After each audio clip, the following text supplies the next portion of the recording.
So, when were logs invented again?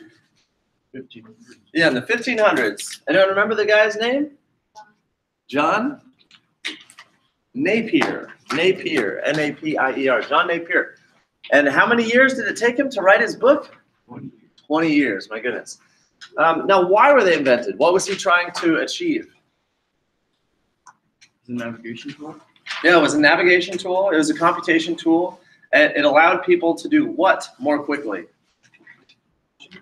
Multiplication. That's it. That's what he was trying to achieve, was helping people multiply faster. Doesn't that just sound almost silly? Like someone devoted 20 years of their life to help people multiply faster. It sounds kind of funny when you think about it, but in the 1500s, there was no technology, and calculations took people hours and hours to do. So this really was a time-saving device. Okay, and how do we read a log like this in English, like if you're just reading it out loud in a book? What would you say, Brian? Log base 5 of 125. Yeah, exactly. Log base 5 of 125. So the keywords are base and of. So log base 5 of 25. And then what does it actually mean? The mathematics behind it, Diego.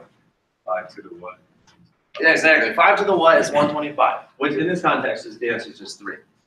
Okay, so what are the 3 properties of logs? Might as well write those down so we can look at them today. One of the log properties was the log of a product. So what can I rewrite? Well, instead of log of a times b, I can say log a plus log b. So that's one of our properties. That's called expansion. You're taking one single log of a single number and you're expanding it into 2 logs that are being added together. This again would have been very exciting to John Napier, because if he was looking for the log of a big number, he could break it down into 2 logs of smaller numbers, which would make it easier to look up in this book. Okay, and then what was another log property? Log of a divided by b? What was that on? Log a minus log b. Yeah, log of a minus log of b. So that's subtraction. And stopping right there just to look at that, did anyone notice or did it come to mind about exponent rules? That if you had, let's just say you have a to the x times a to the y, what's the rule there? If you're multiplying the same base, what do you do with the exponents? Then you add them. So this looks suspiciously similar yet different. There's something there that's evocative of it, that you're having these 2 bases being multiplied, and then you end up adding the exponents. And then here we have this argument being multiplied, and you end up adding the logs. There's something similar there. Likewise, what was the rule for a to the x over a to the y? When you divide 2 bases that are the same, what do you do with the exponents? You subtract them. So there's something there. There's some sort of relationship here, especially because logs are the inverse of exponential form. So we can switch from exponential form to log form. So these formulas are related. Okay, and what was the last one? Log of a to the power of n. What do you get to do with that little exponent? You get to bring it out front and multiply it in front. So that would be n times log of a. Yep. So those are our 3 log properties that we'll use. And then finally, how does a logarithmic scale work? And in fact, I might as well just show an example of one. Oh yeah, there we go. Wait. I'll do, well, this one. Yeah, so how does a log scale work? Like the Richter scale, the scale goes, an earthquake could have a Richter, a 2 on the Richter scale, a 3 on the Richter scale, a 4 on the Richter scale. So as your unit increases from 1 to 2 to 3 to 4 to 5, what's really happening every time you go from one unit to the next? And you're actually multiplying by 10. So that's a logarithmic scale is a significant scale. It means that as you're increasing by a unit of 1, you're actually magnifying the effect by 10. That'd be kind of fun if we started doing that on interpersonal social levels. I suppose I already made that joke once, that like if you guys rated that my comedy from the beginning of the semester to now went up a unit, really I mean I'm 10 times funnier. And Anyway, so that's a logarithmic scale. Okay, we're going to go back to those, but let's start by looking at the calendar. Today's April 9th, goody gumdrops. We've got today to finish up chapter 4, and then we'll take our test on Wednesday. So everything's due on Wednesday, your practice test. Everybody already has a practice test? Was anybody absent? Does anyone need one? No? Okay. Oh, I did have new jokes for you, but I don't have it up there. I'll go find you a new joke. Okay, so what did the Richter scale, decibel scale, and pH scale all have in common? Yeah, they're all logarithmic scales, meaning that as you go up 1 unit, you're really going up by a factor of 10. So let me just see here. I feel committed to giving you the joke. Oh yeah, why did the cowboy get a wiener dog? Why did the cowboy get a wiener dog? Everyone ready? Why did the cowboy get a wiener dog? To get a long little doggy. Oh, thanks for that, Ryan. That was very kind of you. All right. So what do they have in common? They're logarithmic scales. So I believe we talked about the Richter scale already. Just that every time you go up 1 unit, the actual movement of the ground is 10 times more shaky, you could say, in terms of the microns of movement that the ground is moving. The decibel scale we also talked about, just the magnitude of the sound waves. And the decibel scale is created in terms of, you know, the highest sound, like a gunshot or metal concert, you can be exposed to for the shortest amount of time before hearing damage occurs. So up at the top, you'd want to minimize your exposure, keep it less than a certain amount of time so that your hearing isn't damaged. Whereas as you go down further, you could be exposed to it longer without hearing damage. So listening to a loud radio, you could do that for a long time before you have hearing damage. Did you guys ever get told that by your parents when you were growing up? Like, you shouldn't listen to it that loud because you're going to damage your hearing. Did you ever get that? Okay, but you all know that that's true, right? Like, it is actually true, but as children, do we want to hear that? No, probably not. All right, so how about this last one? The pH scale. This is really interesting. What does, well, first of all, let's just look. This was invented by a Danish chemist, Søren Peter Lauritz Sorensen, at the Carlsberg Laboratory in 1909. So that's how long we've had pH. Isn't that weird? Like, pH is something we talk about all the time, like the acidity, the alkalinity, the pH of something. And yet, how long have we had pH? Just barely over 100 years. I mean, I think everybody in here was born in the 90s, right? Before 2000. So, I mean, only 100 years before you were born was the pH system invented. Now, by the way, folks, does anyone know what country Danish is from? What country is that? I'm drawing a blank. What country is Danish? The southernmost of the Denmark. There we go. Denmark. Up there in Scandinavia. Although technically it's not on Scandinavia, you know, like Scandinavia we think of as Norway, Sweden, and Finland up here. But Denmark is technically down here attached to Germany. Okay, so Danish, Denmark. There we go. So that's where he's from. All right, so he invented the pH system in 1909. And what does it mean? What does it mean? What are we even looking at here? So we have our pH scale. I don't know if you know this already, but pH goes all the way up to 14 and then down to 0. Which is worse?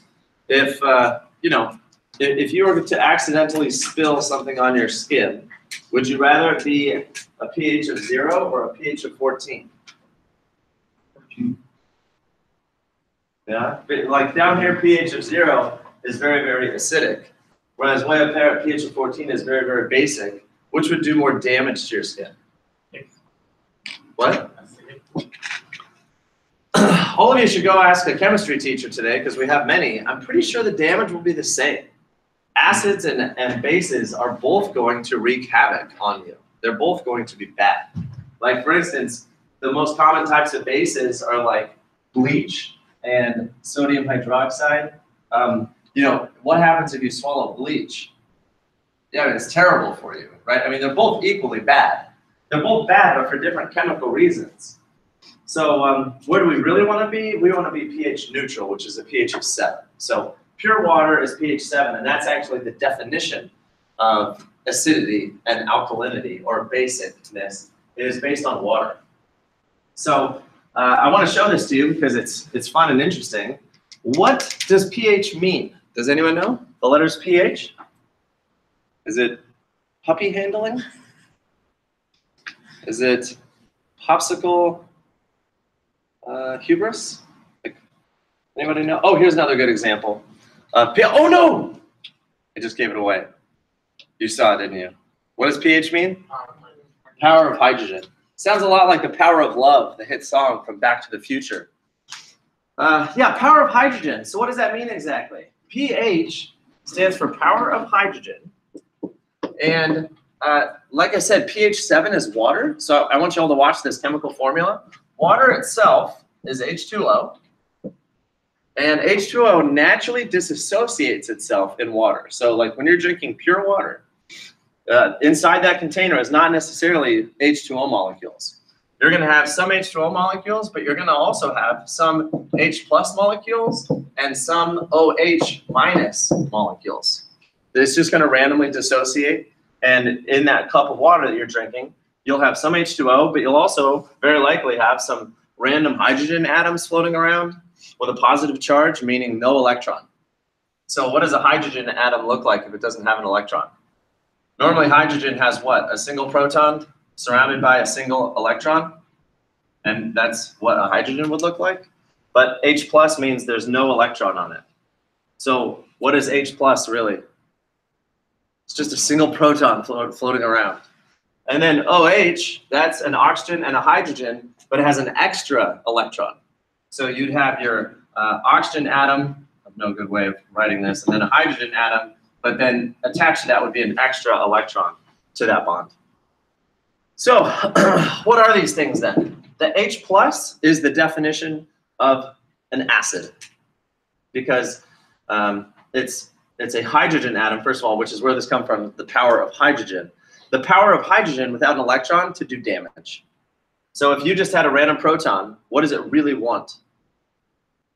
What does this proton really want to have floating around it? An electron. So let's just say that I poured a whole bunch of protons right onto your skin. And these protons all want to have an electron floating around them. What are they going to do to your skin? It's going to rip all the electrons right out of your skin, right out of all the cells on the surface of your skin. That hydrogen is going to rip all the electrons out of your skin so that it can have an electron so that it will be neutral. And therefore, what just happened to your skin since all those electrons just got ripped out of it? Well, I mean, you're on your way there. All the bonds that were holding your skin together were being held together by electrons. And if you removed all those electrons, what would happen to all those bonds? They would fall apart. And so it would look as though your skin were melting or dissolving. So it's the power of hydrogen to steal electrons from other elements. And that's why acid does damage. So what does this one do? This one technically has an extra electron attached to it. And so it is more than happy to donate the electron to get rid of it. And that would do the same damage. If you suddenly supplied your skin with tons of extra electrons, then those bonds would also fall apart because they now can have their own electrons and they don't have to share electrons anymore. So both of these would do damage to you. They're both bad to you. Okay, so now back to the pH part. Power of hydrogen literally is referring to the exponent on the quantity of hydrogen that you have. So let's just take 1 liter of water. If you have 1 liter of water, and within that 1 liter of water, let's say that the concentration of hydrogen, hydrogen molecules is 10 to the 7th. So I have 1 times 10 to the negative 7th moles of H plus floating around in that water. Then the pH part is actually referring to the exponent on the quantity of H plus ions that you have inside the water. So the power of hydrogen literally is referring to the exponent, the power of the quantity of the moles of H plus. So if you go all the way down here to pH of 1, where you're literally referring to the exponent of 10 to the negative 1, that means that 10 to the negative 1, which is what? What's 10 to the negative 1? As a fraction? 1/10. 1/10 of that liter of water is hydrogen protons, right? A whole tenth. You've got a liter of water. A tenth of it is hydrogen protons that are just sitting there waiting to rip electrons out of whatever surface it comes into contact with. A tenth, that's a lot. A tenth of a liter of water is just those hydrogen protons waiting to steal electrons from things. So that's what that pH of 1 means. And the other way around, pH of 14, that's a very, very, very small amount of hydrogen protons. Very, very small amount of hydrogen protons. And again, if you think about water, and the fact that water can freely disassociate into these two pieces, if your water has very, very little of this part, then relatively speaking, it's going to have more of this part. And so in a pH of 14, which means you have a very small amount of H+, that means you'll have a larger amount of OH-, and OH- can still do a lot of damage. Okay, right? Oh, okay. All right, where did my, oh, there it is. All right, well, all that said, when you go from a pH of 3 to a pH of 4, what's really happening? You're going from 10 to the negative 3 concentration of hydrogen protons to 10 to the negative 4. And so technically, if you're going from 1/100th, no, sorry, that's 1,000. If you're going from 1/1000th to 1/10,000, so if you're going from 1/1000th of a liter of water is H+, and you go to 1/10,000th of a liter of water is H+, then what just happened to your concentration of hydrogen plus ions? It technically what? Decreased by what? A power of 10. It decreased by a power of 10. So again, pH is a logarithmic scale because as those numbers go up and down, you're talking about 10 times more or 10 times less a concentration of hydrogen ions. Okay, well, I think we're ready to go and do some problems. Is everybody on this page right here, number 90 maybe? Where it says solve the problem, round your answer to the nearest tenth, use the formula pH equals negative log, etc. Is that where everyone is? Okay. Oh, no, this erasing is terrible. It's just terrible. Oh, maybe that's nope, it did not help.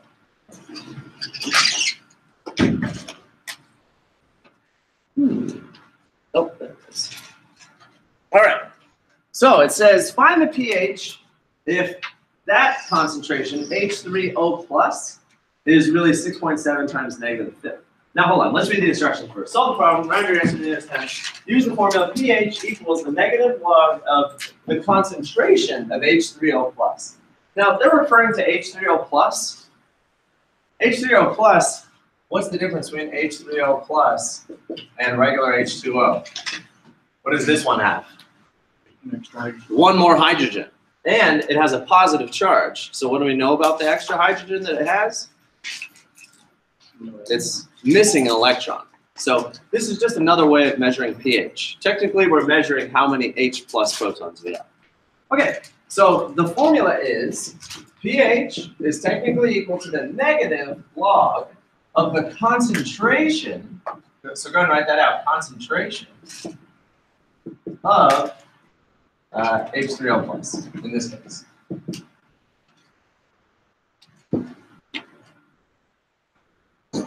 So in our first problem, the pH value is the negative log, and the concentration of H3O plus in this case is 6.7 times 10 to the negative fifth.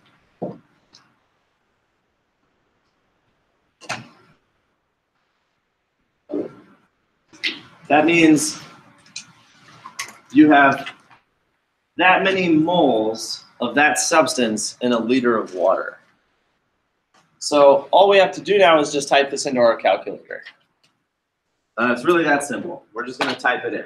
So folks, keep in mind, I would first type in your calculator 6.7 times 10 to the negative fifth. You can do that in a variety of ways. You can just type in 6.7 times 10 to the power of negative 5, and that'll give it to you. And just so you know, when you do type that in, it's going to look like negative log of 6.7 e to the negative 5. Are you all familiar with the e? E in this case just means times 10 to the. So that's 6.7 times 10 to the negative fifth. You also all have a button on your calculator that says E. So if you go to your calculator, it's typically a capital E. Oh yeah, there it is. My capital EE is above the 7 button. So if you go above the 7 to the comma, right above the comma is a capital EE. So if you type 6.7 EE of negative 5, you're getting the same thing. So now we just do the negative log of that. I would probably do the log of that first. So once you have that number in, you can type log of that number, and then you just take the negative of it. And so I ended up getting 4.17. That's the pH. So I'm going to walk around and help you all with your calculator. If you have any questions, let me know, because I want to make sure you can all type this in. Your EE is right there. If you have a TI or a graphing calculator, the EE, you have to hit second comma. Yeah. Did it work? Oh, good, you got it. Did it work, Anthony? No, I didn't. Oh, go ahead and try it. Did it work? Yeah, it worked. Okay. Can you use your phone? Did it work? So for you, that is the E button, but you need to type in the 6.7 first. So you want to do the 6.7 E. There you go. Perfect. Hit enter. So there's your number, and now you're just log of that number. Actually, the negative log. So you just type negative, whether it's of that previous number, so you can hit second answer. And now it's going to take that previous number and answer number of this. What's that? You want to, oh, not that E. That is a different E. It's that E. So I'm just going to replace that E there with that E. So now, there you go. And that's it. Oh. Right, did it work? Just use one. Oh, you know what? You're up and close to it. You're going to do the negative log of, for instance, oh, you're already on the next one? Oh, I see. So let me go right to that first. Oh, wait, first one. Isn't it? Oh, you're saying this one.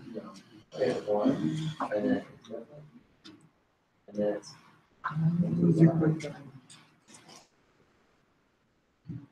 There, so you see what happens sometimes you're going to get up to a little extra. Megan, did it work? Okay. Myron, did it work? Ah, okay. This is your graphing definition. So we're going to get out of there.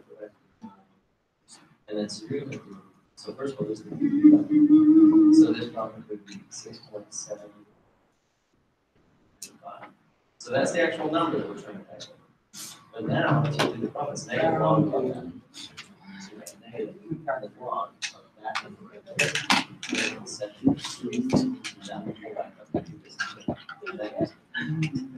Or you can just type it. Did it work? Okay. I don't. Okay. On my way. Did it work?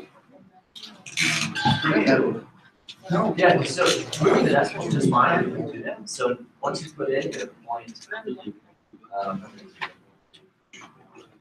6. So 1.0067. And then all you have to do now is hit the log. But it's the negative log. So it's what you got. Yep, that's it. Remember? I can't get it to work. Ah, okay, let's try it. Somehow your negative 5 went up with the exponent. It doesn't. It's not an exponent. It's just 6.7, and then the EE, and then negative 5. I think you hit exponent to make it 10. So that's the number, but then you're going to do the negative log of that number. I did second answer to just pull it up, or you could do negative log of this answer. Yeah, I have to put this in there. Yeah, you have to put that in there. So you can also just put it in 6.7, and then that one. Try it out. Right, Miller? Yeah, it's because you made yours. Oh, there it worked. Okay. Okay, well, folks, I think everybody got their calculator working, so you can go ahead and work out the next couple problems using the same technique. So for instance, just to check our answers, the negative log of 1 times 10 to the negative 5th would be something. And then the negative log of 7.9 times 10 to the negative 3rd would be something. And so those would be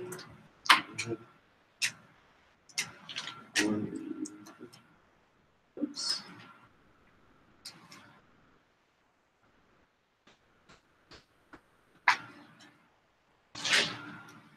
Did anyone get 5 for the next one? Yeah. So pH of 5 for that problem, which makes perfect sense in that case, because the pH is referring to the exponent on the concentration of the hydrogen ion concentration. So in that case, it makes perfect sense. This next one, it's not just 1 times 10 to the negative 3rd, it's a little more than that. So let's see what that would work out to be. That's 7.9 e negative 3. And so the pH turns out to be 2.10. That makes sense. The concentration is bigger than 1 times 10 to the negative 3. That means there's a larger concentration of hydrogen, which puts it further down on the acidity scale. So it drops it from a pH of 3 down to 2.0 because there's a number in front. Okay, Raheem?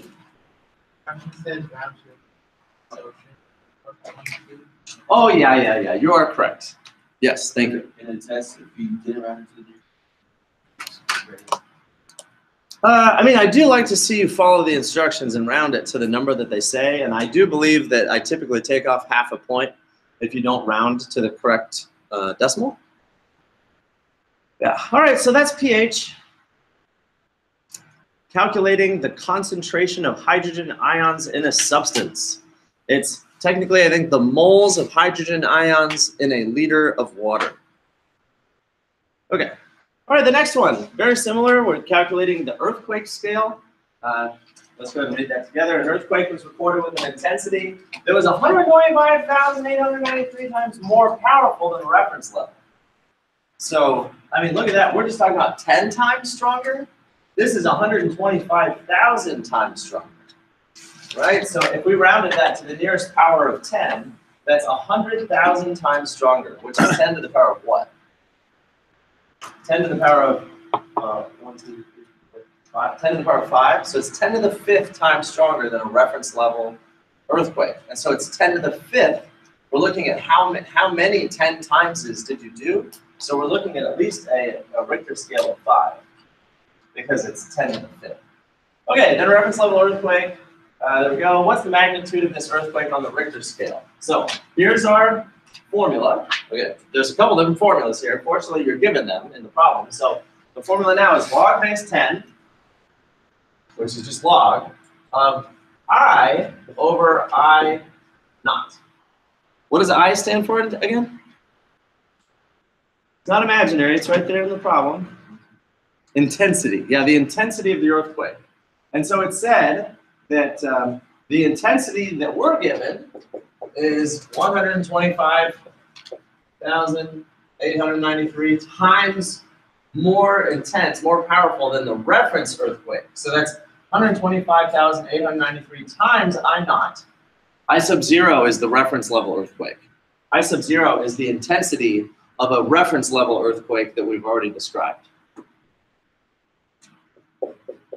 And so that's actually it. You plug in the power of the earthquake relative to the intensity of the reference level earthquake. So what do you get to do with these I naughts?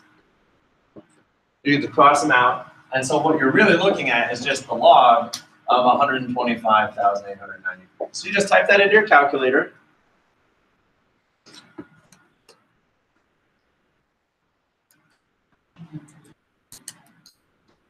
And it turned out to be at 5.1 on the Richter scale. Now, what's that you're in?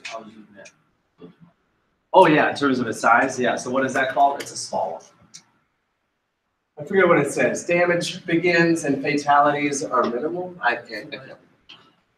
Okay, now notice, again, I kind of did that problem just by looking at the number. If it's 125,000 times more powerful, then 125,000 is very close to 100,000, which is just 10 to the 5th. So this earthquake is more than 5 times powers of 10 stronger. So you multiply by 10 just over 5 times to see how strong that earthquake was. And so the Richter scale level literally means that. How much more powerful is this earthquake compared to some other earthquake? It's you multiply by 10 over 5 times. So what does the 5 point represent? The number of times you multiply by 10. That's literally what the Richter scale means. It's the number of times you multiply by 10 to compare that earthquake to a different reference level earthquake. Okay, so likewise here, now they're telling us the earthquake measured at 4.3. So what is 4.3 again? The number of times you'd multiply by 10. So we can write that down directly. That's 10 to the 4.3. That's how many times you're multiplying by 10. It says if the earthquake measured 4.3 on the Richter scale, what was the approximate intensity of the earthquake in terms of the reference level earthquake? And so you just go ahead and do 10 to the power of 4.3, and that tells us that it's 19,952 times more powerful than the reference level earthquake.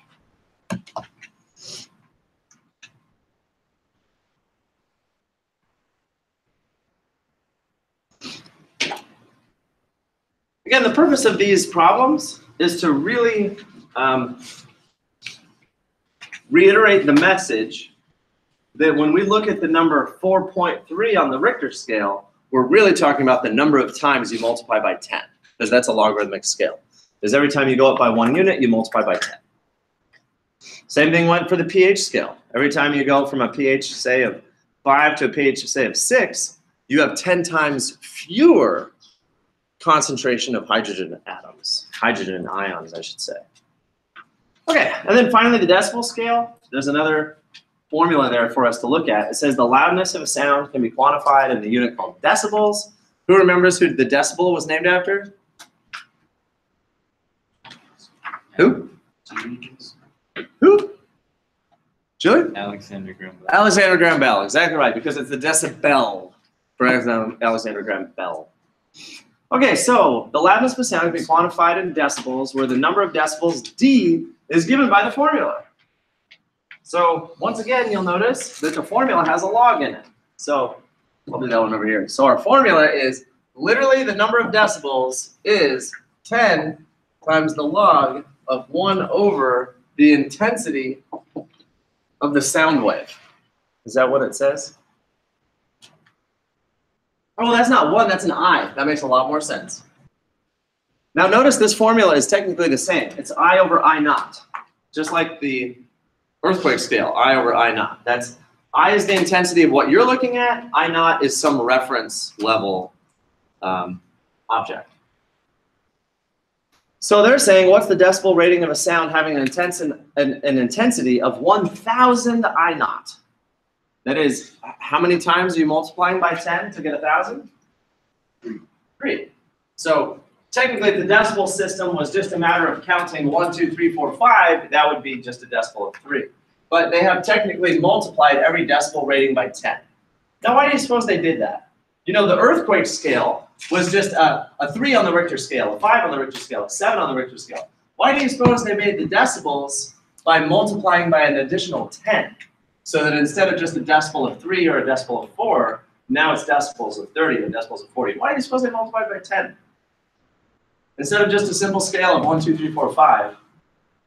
You know, like you turn on your stereo and you turn on the volume and you're like, I'm listening to the volume of my music at a decibel of 4. But in fact, on your stereo systems, when you turn up the volume, it would say 40. Anybody guessing? Or anyone want to guess why they multiplied it all by 10? Euro, what were you saying? Maybe simpler? What? Maybe more accurate? Europe, Brett? Now, to tell you the truth, I haven't looked it up. So that would be a good question to look up. Just go to Google and find out. Why did they multiply the whole scale by 10? But I'm thinking it's just more user-friendly. You know, it's more user-friendly. It gives you more shades of gray. Between a decimal of 30 and a decimal of 40, you could say it's 35 decibels, and that's a little easier for common people than thinking like 3.5 or 3.2. But then if they did it for the decibel scale, why didn't they do it for the earthquake scale? Why do we say it was an earthquake of a 7 on a Richter scale instead of 7D? I wonder.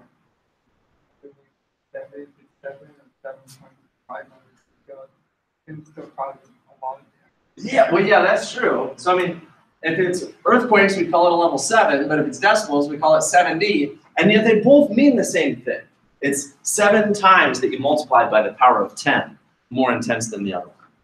Okay, so anyway, what's the answer? The number of decibels is 10 times the log of, it was 1,000 I naught over I naught. So once again, what happens to the I naughts? What happens to them? They cancel. So that's just 10 log of 1,000. And remember, you should be able to do this in your head. Theoretically, if you know the definition, what does this mean again? Log base 10 of 1,000 means 10 to the what is 1,000? So 10 to what is 1,000? 3. So that would mean 10 times 3, which is 30. So that was a decimal of 30.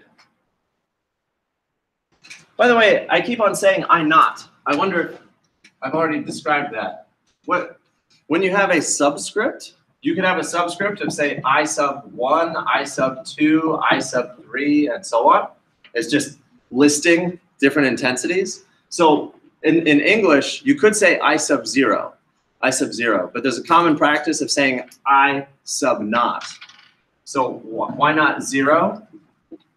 Because the word naught is British for 0. And that has just infiltrated mathematical society, that instead of saying you would say I1, I2, I3. Instead of saying I0, you'd say I naught. And it's the British word for 0. It sounds fancy too. So anyway, that's I naught. Okay, so the last one, a certain noise has an intensity of 9.6 times 10 to the negative 5th. Given that the decimal D is related to that. Oh, and they actually tell us the reference level this time. They actually tell us that I sub 0, I naught, is 10 to the negative 12. Determine the decibel level. So, what will we do? Take our formula and just plug everything in. So in this particular case, it's 10 log. The intensity is 9.61 times 10 to the negative 5th. All over the reference level intensity, which is 10 to the negative 12. Now, in terms of typing this into your calculator, it is just 10 to the negative 12, but you could write it as 1 times 10 to the negative 12, because that way you can use your scientific notation button on your calculator. So on your calculator, folks, what you're really going to type is 10 log parenthesis 9.61 e negative 5 parenthesis divide by 1 e negative 12 parenthesis. So try typing that all into your calculator. That is if you have a TI, scientific graphing calculator. If you have an iPhone, you get to do it a little different.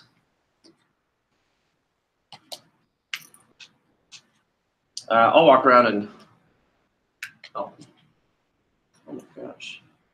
Let me just get an answer here so we can all compare. 10,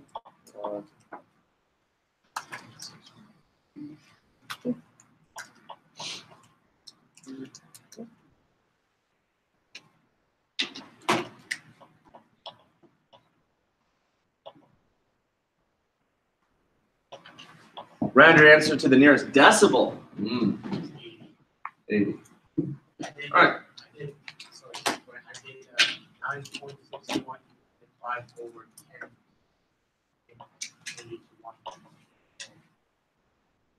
You did 10 e to the negative 12? So 10 negative 12. Oh, you just did 10 to the negative 12. That's fine. That's fine. Yeah, however you want to do that. So again, folks, try it out on your own calculator. You'll have a problem like this on the test, so I want you to know how to do it on your calculator. I'm just walking around to help anybody. Make sure you all get the answer of 79 point something. Did it work? Okay. That's a 1. Julie. I would start inside first if I were you. So you're going to do the 9.61, and then there's your EE button. So that's 9.61 to the power of -5. So that's your first number you enter, and that's technically what it is. And then you're going to divide by the 1e to the -12. So 1e to the -12. So now if you hit enter, I believe it just divided them. Yeah, it did. So that's where you're at now. So then you would hit the log button. Yeah. And then you would multiply by 10. And sure enough, you got the 79.2. So now try that out. Is that e to the -12? That's 1 times 10 to the -12. Or you can just type 1e. Yeah. Oh, let me just look at that. You don't want to put the -5 up there. Oh, and this is the wrong e. That's your e, which is related to natural logarithms. This is the EE, which is scientific notation. So let's go back and just change that. Where's it again? So 10 log 9.6. But that e, but not to the -5. It's just the number. There. It's just -5. You don't raise it as an exponent. So it's not a little -5. It's just normal size. And then now this one again is going to be e, and then to the -12, and that should do it. Yep. Yeah. Whoa. Did it work, David? Did it work? All right. David? Danielle? Listen, you can do it. It is possible. So I would start by doing that. 9.61 is technically a capital E. If you use the lowercase e, it looks like that other number. It's a capital E. And yours is, oh, right there. It's the double E. So we would do 9.61 and then the EE of -5. So there's your first number. And then we're going to divide by 1 EE of -12. And then when we get enter again, that's the, well, that's already, no, that's not what's being divided by, that is already the division of those two things. Yeah, so I've already divided those two. And then you want to take the log of that, so you log of 10, and then you multiply by 10, and you get something. Okay, so one more time. Here, do the, now you can't use this on the test, so now they do a practice on it. Go back to 9.61, and then that E, and then you have to type in 5 negative, so 5, and then the plus 1. And now, okay, so that's the numerator. Now divide. And now we're going to do 1, E, and now 12, and then negative. And now enter. Okay, now that is the answer to those two numbers. Now put the log button. And then times 10. Jake, did that work? Okay. Ready? Okay. Well, wonderful, folks. So there, we've done it. We've played around with 3 different logarithmic scales, where as the scale goes up, you're really multiplying by 10 as you go. I wonder what other logarithmic scales there are. So that's 2 good questions for you to go home and Google. Why is the decibel scale multiplied by 10, whereas the earthquake scale is not? What is the current earthquake scale? Because the Richter scale is actually an old scale. There's a newer one called the Mercalli scale. That's interesting too. Google, how does the Mercalli scale work? Because it's not times 10. The new Mercalli earthquake scale is not a times 10 scale. It's times a different number. Anyone want to take a guess what that is? What is it? 5, a good guess, not correct. 5 is related to it. 2, that's another close guess that is not correct. But between the 2 of you, Raheem and Brian, you have the answer. 4. How do you get 4 from 2 and 3? So hold on a second. Mercalli earthquake scale.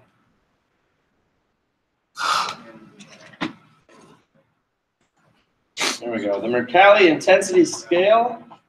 Is it going to show it? Okay, so there's the Mercalli scale going from not felt at all to moderate to strong and violent and dangerous. But now, where does it actually tell us?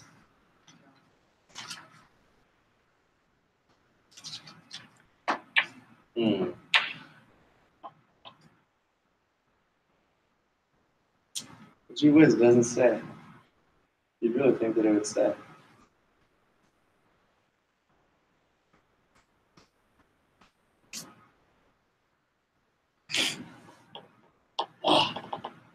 It's not saying right here. Well, it's 32. It's 32. Instead of 10 times stronger, it's 32. And why do they have the number 32? Do you recognize your friend, 32? 32 is a number we might all recognize. What is 32? It's 2 times 2 times 2 times 2 times 2. So 2 times 2 is 4, times 2 is 8, times 2 is 16, times 2 is 32. So it's actually 2 to the 5th. So there, Brian, you guessed 5, and Raheem, you guessed 2. The Mercalli scale is 32 times stronger. Every time you go from one level to the next, it's 32 times stronger, which is really 2 to the 5th. Isn't that interesting? Okay, well, anyway, let's keep going. Everyone keep your calculators out. Let's practice some calculator skills. We're going to just do one of these together. I would like to practice one more time the sandwich technique. The sandwich technique I will put on your test. So let's try this one out. It says find the value, and why not? Let's go ahead and do natural log of 88. So natural log of 88. First of all, wait, we haven't even introduced this notation. Let's take a beat. What if I just wrote log of 88? There's no little base number, so what is it? 10, right? ln is defined to be the log of base e. Now, I know we just sat there using the letter E on our calculator, but with scientific notation, we were doing capital E. And technically, on your screen, it says capital E, but your button said capital EE. Those are different E's than this E. Okay? The capital E means scientific notation. That means times 10 to the. The lowercase e is an actual number. E is equal to 2.71828182, etc. That's not actually going to keep repeating, so maybe I'll take that off. But yeah, there's the number E. It's Euler's number. Euler was a mathematician in the 1700s. It's definitely not as well known as pi. Most people know what pi is, but most people don't know what E is. E is just a number that's very frequently associated with biological and natural processes in nature. So when we see ln, that stands for log base E. And we call it the natural logarithm. You might want to write all this down, natural logarithm. Because in nature, things don't really operate in powers of 10. 10 is an arbitrary number chosen by us human aliens on Earth because we have 10 fingers. In nature, things much more go by powers of E. So 2.7182 to the power of something. That might sound insane, but that is how nature operates. Nature is, the processes in nature, the number E pops up more so than the number 10. Okay, so that's the natural logarithm. Anytime you see ln, it technically means base E. So everybody on your calculator, do you see the ln button? Go ahead and type in ln of 88. And keep in mind, what that means is E to the power of what is 88? So what was the answer? 4.47, roughly speaking. So did everyone type it in? The natural log of 88? Yeah, 4.477. So by definition, folks, when you see ln, that means the natural logarithm, the letters are reversed, NL versus ln. It's because they're really saying the log natural. Sounds all French. The log natural. So the answer is 4.77 or 4.477. Now test it. Go ahead and type in E to the 4.477 because now you all need to know where the other E button is. The double EE button was above the 7 and the comma. The E button is on top of the ln button. So does everyone see the little tiny lowercase e above the natural log? Okay, go ahead and do second shift natural log of 4.477 and actually check that you got an answer close to 88. 87.9. Yeah, 87.97. It's close enough. If you use more decimals, it would be exact. Okay, so you'll notice that the ln button and the e to the button are right there. They're the same button. So if you want to do the natural log, you hit the ln button. If you want to do e to the, you hit second natural log button. So there's our button. And what, Ryan? So our answer is 4.47. The answer is 4.477.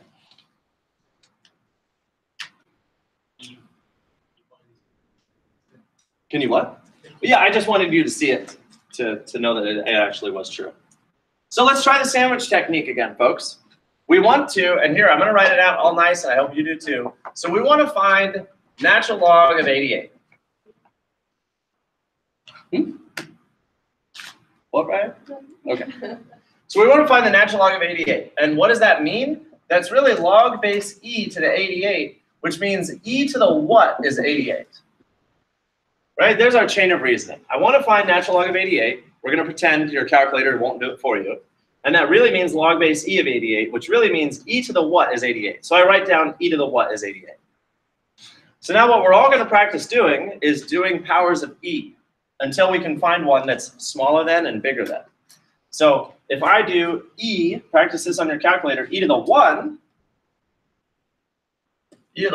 is 2.718281.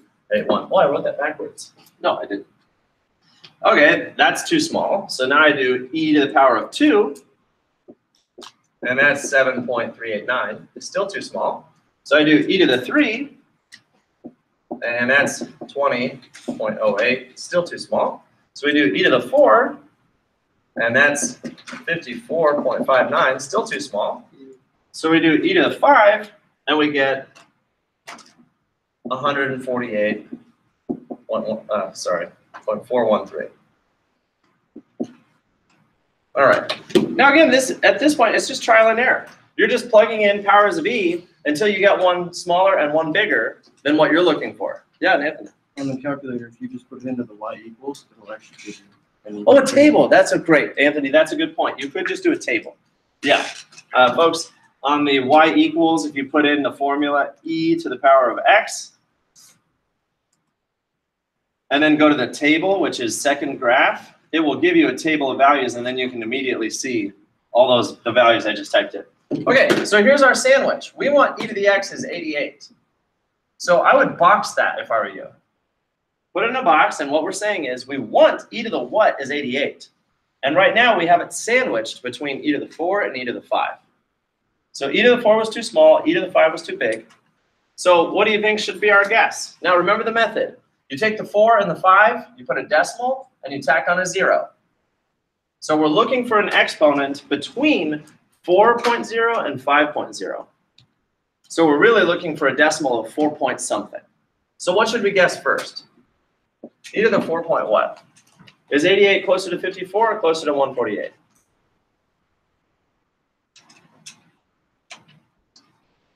What is 88 closer to? Yeah, it's closer to the 54. That's only 34 units away, whereas over here that's close to 60 units away. So what should be our guess? Since it's closer to the top one. 4.3, 4.4, 4.5. You can really start anywhere you like. I'm going to start with 4.4. So now I start typing this into my calculator, 4.4. So e to the power of 4.4. That gives me 81.45. I'm already in the ballpark, but it was too small. So now I'm going to try e to the 4.5. So e to the 4.5, that gives me 90. Well, that was fast. We have a new sandwich. So again, I write e to the x equals 88 in between the two. I know I want e to the x to be 88 exactly. Right now I've got a sandwich. E to the 4.4 was too small. E to the 4.5 was too big. So what's our method? You put another 0. And then you say, what's between $4.40 and $4.50? So we're probably looking at $4.45. So you could go ahead and just start in the middle if you like. E to the 4.55. No, 4.45. There we go. So you start all over again. So 4 to the 4.5. So that gives me 85.6. That's too small. So then I would try e to the 4.46. And that's still too small. So I would try e to the 4.47. And that's still too small. So I would try e to the 4.48. And that's finally too big. So that's my next sandwich between those two values.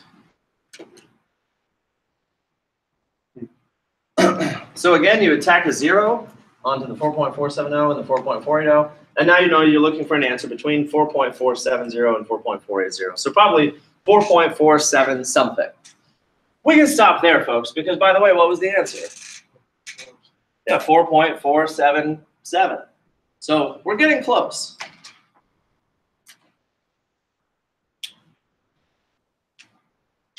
Okay, folks, I'm telling you right up front, there will be a problem like that on the test, where I want you to show me the sandwich technique of getting your answer closer and closer to match the real answer of just typing it into your calculator. So remember, to get a problem like this right, I need to actually see the work of you showing me that you're getting more and more accurate in the decimals, just like I did right here. Yeah, it's either going to be the log or the natural log. But yeah, one of those two problems, I'll give you a problem like log of 52, or I'll give you a problem like natural log of 52. Either one of those, and I'd want to see you do the sandwich technique. The nice thing is you can check your answer by just typing that into your calculator. That way you know what the answer is. But you need to actually show me the process through which you got closer and closer to the answer. So again, folks, any of you, if after class you're looking at this sandwich technique and you're like, oh, gee, this doesn't make sense, please come see me in my office and I'll just sit down with you and we can do it together if it's not making sense. Otherwise, for the rest of those problems, you can technically just use your calculator. But if you want to practice the sandwich technique, then you can. All right, let's keep going. Oh, yeah, we've got some good stuff coming up.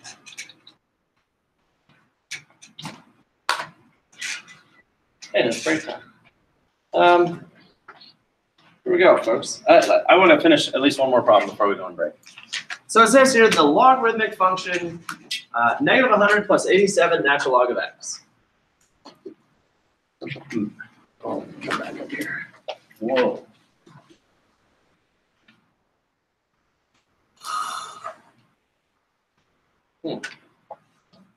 So we have the logarithmic function f of x equals 100 minus 87 natural log of x. Is that it? Oh, plus negative 100 plus 87 natural log of x.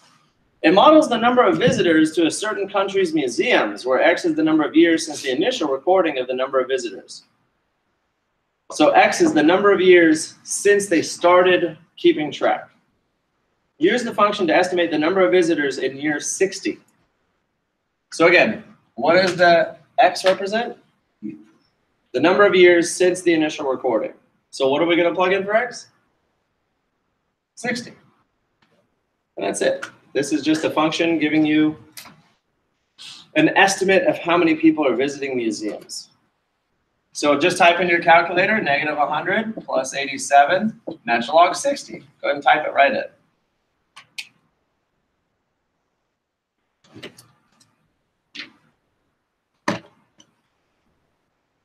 So negative 100, 67, natural log 60.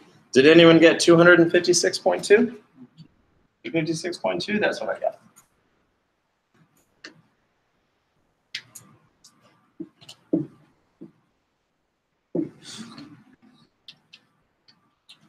Okay, and I already gave everyone the practice. Yep, I already asked that. Okay, well, that's a good spot to take a break. We're about to start kind of our last big skill. We'll use that skill to start solving some log equations. And then we've got some financial problems to solve. And that's it. You're tired, Uriel? That happens. All right, folks, let's take a break. The time is 9:02. Let's come back at 9:12.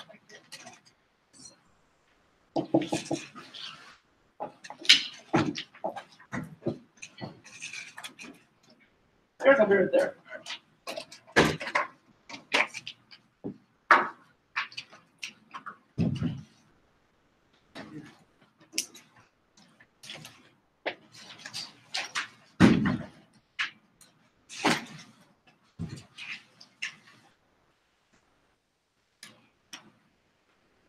Yes, sir.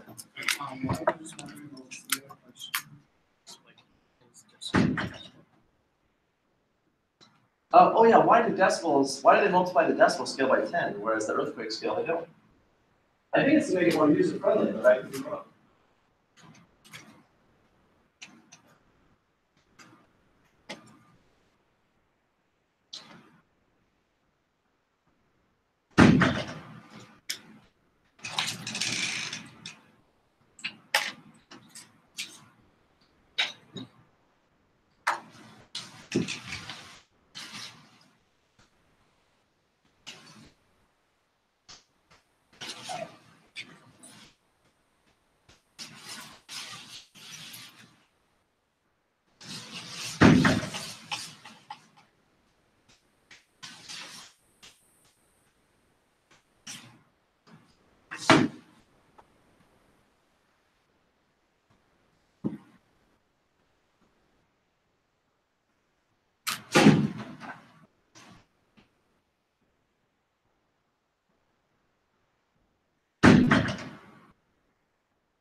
Oh, sorry.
That's funny, Brian. I just saw that chord there. I was like, what's that chord? I've never seen that chord before, but now that makes sense. All right, folks, I think it's time. Let's keep going. This is our last big skill of logarithms. Everybody ready? We're looking at number 102, or whatever number that is for you guys. And what number is it? Number 101? Okay, so number 101. And you'll notice this one says log base 7 of 3. Now, first of all, what does that mean? Log base 7 of 3. So here's the problem, log base 7 of 3. What does it mean?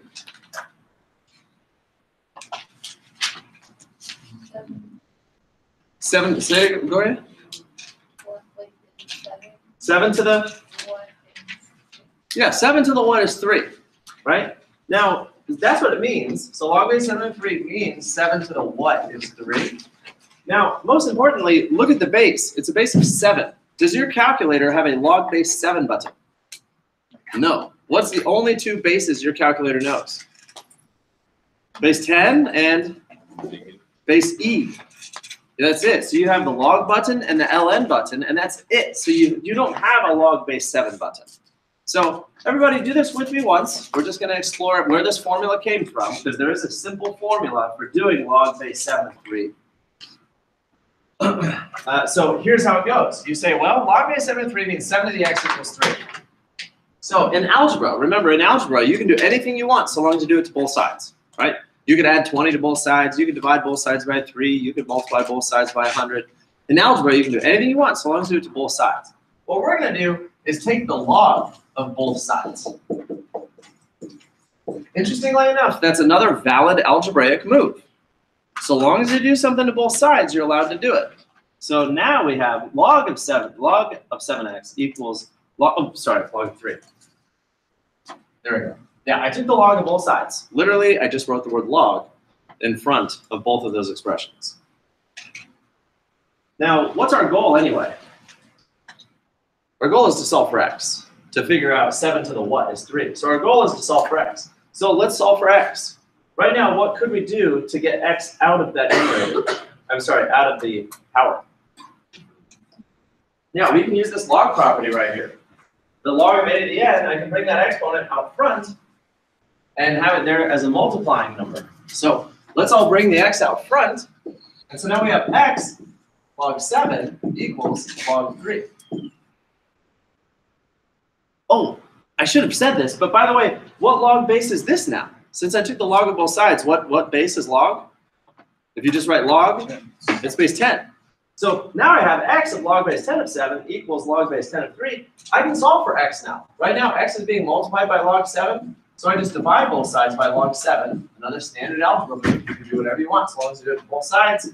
And now we have x equals log 3 over log 7.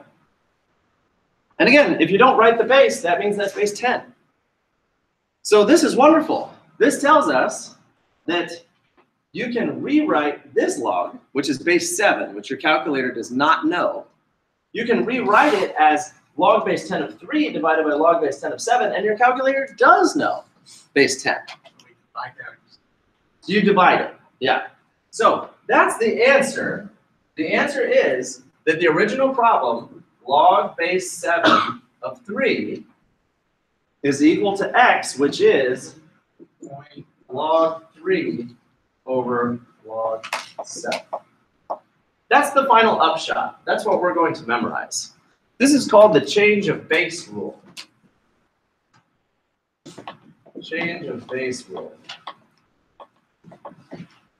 It states that if you have a logarithm that's a base that's not 10 or e, you can go ahead and take the big number, put it on top, take the little base number, put it on bottom, and you can divide those two numbers using the regular log button on your calculator. Now, you all want to practice typing that into your calculator. It's very important to use parentheses. That's really parenthesis log 3, parenthesis divided by parenthesis log 7. So everyone go ahead and practice typing that into your calculator, and let's verify that we all get the same numerical answer. So parenthesis log 3 divided by parenthesis log 7. What answer did we get? 0.56. Yeah, 0.56. Is it saying if you don't have to put parentheses on the log? Well, I find it's a best practice to just put parentheses on everything. It might be that you can on your calculator not have to put the log or the parenthesis, but on other people they would have to put the parenthesis. So in order to speak a universal language to all people, it's important just to put parentheses. That way, no matter what calculator you have, your computation will come out the same. This is just another method to solve this What? instead of the sandwich technique. Yeah, yes, exactly. This is another method. Yes, absolutely, Garrett. We could have solved this with the sandwich technique, right? We could have. We could have said 7 to the what is 3, and I could have said 7 to the 0 is 1, and 7 to the 1 is 7, and you could have started doing the sandwich technique. Absolutely. But this is much faster. Yeah. Okay, so everyone, let's write down the rule, the technical change of base rule. So change of base. Because, folks, everything I just did right here, this part, you never have to do this again. Okay? You're just going to memorize the change of base rule. So you don't have to derive it yourself every single time. So the rule is that if you have log base b of a, that's actually equal to log base 10 of a divided by log base 10 of b. So it's a way of calculating a logarithm base other than 10. This is the only way you'd be able to type it into your calculator.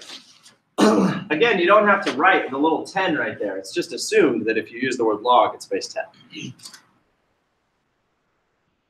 10. So let's try the next one. It says log base 2 of 36.87. And I really hope you're all thinking conceptually about what that means. What does this mean? 2 to the what is 36, right? 2 to the what is 36. We can try this right now. 2 times 2 is 4, times 2 is 8, times 2 is 16, times 2 is 32, times 2 is 64. So the answer is between 5 and 6. So we already know the answer is between 5 and 6. But now let's go ahead and do it. It's log of 36.87. Folks, the big number goes on top. The big number goes on top. The little base number goes on bottom.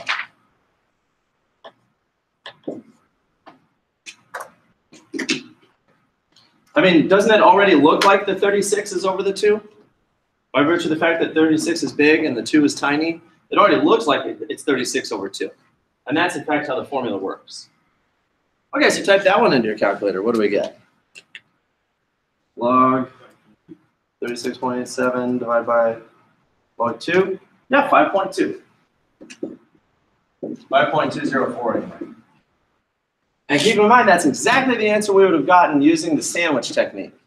Because we would have known that 2 to the 5th is 32, and 2 to the 6th is 64, and so 2 to the what is 36.87? Your x value would be between 5 and 6, and it would be closer to 5. And sure enough, we got an answer of 5.2. So it all makes sense.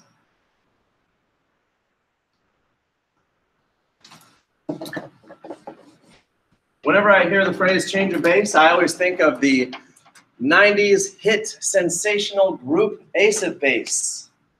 Do any of you remember Ace of Base? They wrote those hit songs like I Saw the Sign and Don't Turn Around and Another Baby, I forget. No, it's Ace of Base. All right, well, it was a long time ago. Okay, well, there you go. That's a nice little graphic of the change of base formula. Log base B of A really becomes log base, well, log of A divided by log of B. So that's a few more problems for you to practice. That's just basic practice. I'm going to let you do that on your own. So let's go ahead and try solving some equations. Depending on how far we get today, I might remove some questions from the test. We only have 1 hour to get through as much as we can. So just know that if we don't get to something, I won't put it on the test because that's not very fair. So let's go ahead and see how this works. Let's go ahead and start with 2 to the what is 23. So folks, 2 to the what is 23. What if you had time on your hands and a calculator, how could you solve that problem? You could do the sandwich technique. You could just sit there and start trying everything out until you get the decimals that you want. But I'm sure none of you want to do that if you don't have to. So instead, what we do is we take this exponential form. Okay, this is exponential. I'm going to give you a general statement here. In logarithms, anytime they give you an exponential form, switch it to log form. If they give you log form, switch it to exponential form. That's just your general strategy. So since they gave us exponential form, let's switch it to log form. So what would that be? That would become log base 2 of 23 equals x. That's just us switching it into log form. Remember, you switch the second 2, the x and the 23 get switched. So now we have log base 2 of 23 equals x. Your calculator cannot do log base 2, but we can do the change of base. So now that becomes log 23 divided by log 2. And those are base 10, the regular log button on your calculator, so you can do it. What is the change base? That's the change of base formula. What is it? The change base formula states that if you have log base B of A, you do log of A divided by log of B.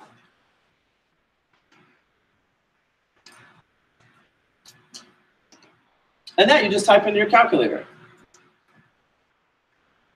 So if everybody goes ahead and does log 23 divided by log 2, you should get the answer of 4.52355. 4.56. Now, are we right? Is that the answer? How do we check? Yeah, you just plug it back in. Try doing 2 to the power of 4.52356. Type that into your calculator and see what you get. 2 to the power of 4.52356 is 22.9999. So, awfully close to 23. How many decimals would I need to use to make it exactly 23? How many decimals would I need to use to make that exactly 23? 13? Oh, that's funny. Maybe your calculator might have done some rounding error. Technically, you need infinitely many decimals. Technically, you would need infinitely many decimals to make that exactly 23. Ryan, if your calculator is already telling you 23, it's because your calculator can only handle so many digits before it's like, I give up, I'm rounding it. Yeah. Here? Right? All right, the instructions did say to round to the thousandth, so it'd be 4.5234. Yeah, 4.524. Yeah, thank you. That's if it's rounded. What, Brian? Oh, okay. All right. Now, of course, keep in mind, you could have also used the sandwich technique. You could have also said 2 to the 1 is 23, and so 2 to the 4 is 16, and 2 to the 5 is 32. And so we can already see that the answer would be between 4 and 5, which it is. So you can confirm your answer in 2 ways. You can confirm your answer by just plugging it into the exponent and seeing that you get the original expression, or you can do the sandwich technique and at least check the ballpark, that you're in the right ballpark.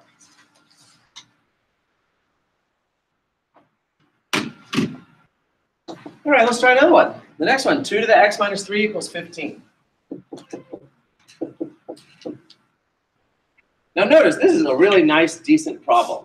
You've got a variable in there, the variable is being subtracted by something, and you have to solve for x. Once again, they gave it to us in exponential form, and your job is to switch it to log form. Just like the previous problem, if they give it to you in exponential form, you switch it to log form.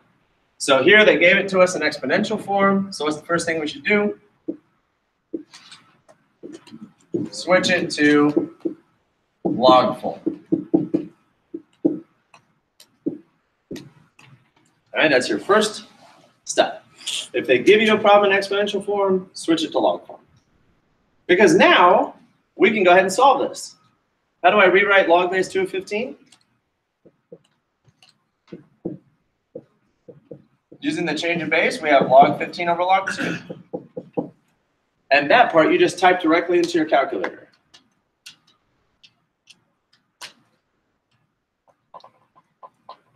So you would type in log 15 divided by log 2, you'd get a decimal. Log 15 divided by log 2. I got 3.90689 equals x minus 3. And what do we do last? We just add the 3 over. And so that's our x. X is 6.907 if we're rounding to 3 decimal places. Thank you for that reminder again. So how do we know that that's correct? You just plug it right back into the original. So that'd be 2 to the power of 6.907 minus 3, which is really 2 to the power of 3.907. And if you type into your calculator 2 to the power of 3.907, you get the answer of 15.00, which is awfully close. It's really 15.001137.5, etc., but it's awfully close.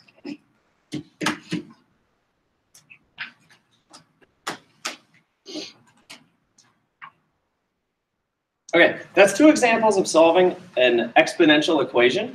And folks, I want you to know we've arrived. Like all the skills that we learned in the beginning of the chapter, all was taking us to here, to the ability to actually solve for an exponent in an equation.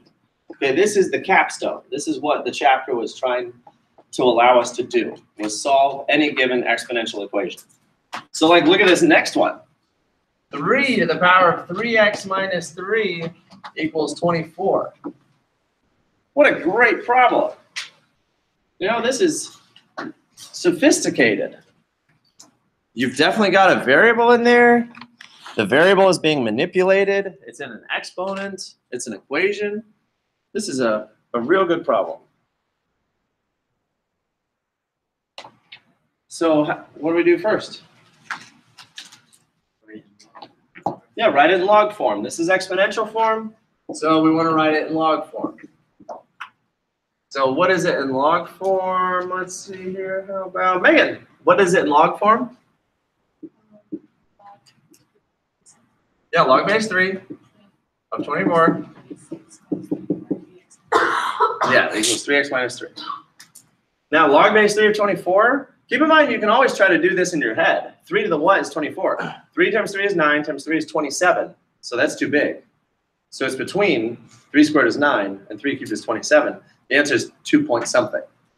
So we can keep that in our mind as we go ahead and calculate it. Log 24 divided by log 3. We're expecting our answer to be 2 point something. So let's type it into our calculator and find out.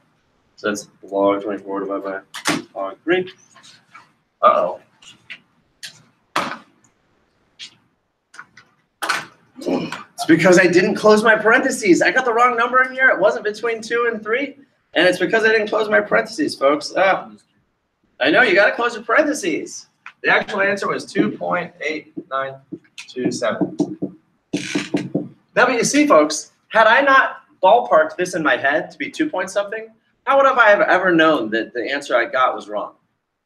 Right? It's only because I looked at that and I thought, okay, well, the answer is going to be 2 point something, that when I got an answer of 1 point something, I was like, wait a minute. I must have done something wrong. And then I noticed I was missing a parenthesis. What was your 1 point something? What was it? It was 1.701. Okay, so now I have this, and I go ahead and we add the 3 over. Shouldn't it be 2.893? Ah, thank you. You know what, folks? You want to wait to round until the very end. Yeah, in fact, that's another good general lesson. You want to keep as many decimals as possible until the very end. Because what we're about to do is divide by 3. And dividing by 3 is going to produce a whole lot more decimals. And if you round too early, then you're going to lose a lot of precision and your answer is going to be off a little. So yeah, technically speaking, folks, until the very, very end, you want to write down like 9, 10 decimals the whole way through. So now when I divide by 3, I get x equals, It's supposed to be 5. whoa, 2.89278927. What's a 5? Because you added the 3 to 2.8. Oh, thank you. That is a 5. Thank you, folks. Well, you're on it. You know, I almost felt you throw something at me right there. It's a 5. Okay, so now that, thank you. Yeah, 5.89 divided by 3, and that gives us 1.964. Now we can round. Keep in mind what the answer would have been if you had rounded too early. If we had rounded early, it would have been 2.893, and then that would have added 3 to it, so it'd be 5.893. And then we would have divided that by 3, 5.893 by 3. And then we would have gotten 1.9643. Oh, darn it. Okay, it would have rounded to the exact same answer in the end. But sometimes it's off by a decimal or two. And so you don't want to round early. You want to wait to round until the very end. Yeah, in this case, it turned out to be the same. Now let's just say that it was different by 1 decimal. Okay, let's say that by rounding, you got the answer of 1.963 instead of the answer 1.964. Do you think that's a big deal? 1.963 versus 1.964? I mean, it doesn't look like a big deal, but it is a big deal. Like, let's say you were talking about millions of dollars. If somebody owed you $1.964 million, would you allow them to pay you $1.963 million? I mean, how much money is that? That's a whole $1,000 difference that they didn't pay you. So 1 decimal could mean a lot of money. Okay, so folks, that's how we solve exponential equations. And we're going to skip right on over these. If you want to cross them out, you can. Hey there, Jose. Hey. Welcome to class. I'm glad you came late. Folks, I've had people who didn't come to class because they were going to be late. Jose, thank you for coming late. It's better late than never. I mean, isn't that a phrase? Better late than never? It's like a real phrase. So thank you, Jose. Okay, we're skipping those. Okay, here's one to try. Everyone skip ahead to this one. Does everyone have this problem on your paper somewhere? Now, look at that problem. What? Oh, it's a doozy, isn't it? I mean, look at it.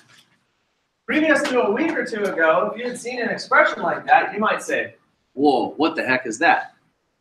But folks, we are all capable of solving this problem. So what should we do first? We've got the natural log of 2x minus 1 plus the natural log of x minus 5 equals the natural log of 5. What could we do first? What's that, Bert? There's nothing that we're allowed to distribute right now because a natural log is a function, not something that can be distributed. Any guesses about what we can do? Yeah, we can condense the log expression on the left into a single expression. How do we do that? We've got two logs being added together, so we can compress it into this. So that's a log property. When you have a log plus another log, it's really the log of the product. So let's go ahead and do that. This expression right here, because we're adding two logs, it's really going to be the natural log of 2x minus 1 times x minus 5 equals the natural log of 5.